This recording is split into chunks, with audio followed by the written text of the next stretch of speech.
coal industry is a powerful industry in Kentucky. It is heavily involved in the political process.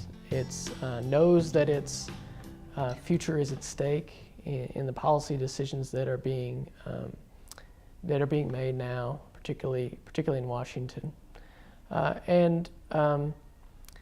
We need to understand that our main priority has to be our communities, our state, and the future of our communities and our state and our planet. The reality of the existing remaining coal resource in Central Appalachia. Now, we don't get all of our coal that we burn for electricity from Central Appalachia, but we do get a portion of it.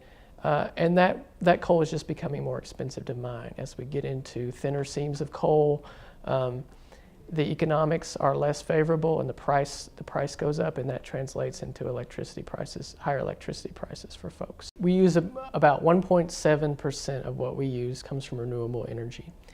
Ohio and North Carolina have recently adopted goals that by 2020, so that's 10 years from now, they would get about 12% of their electricity from renewable sources. I think Kentucky could adopt that goal.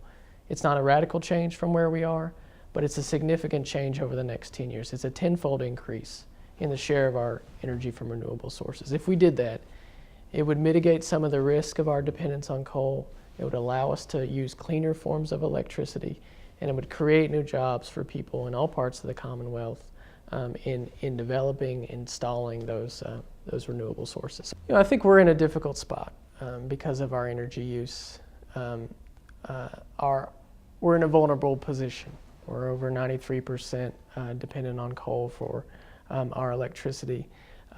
And that creates a difficult situation for us. We have tough choices ahead of us. Our focus has to be on the transition. We don't live in a perfect world. We can't start over, but we can figure out where we want to be in 20 years, in 30 years.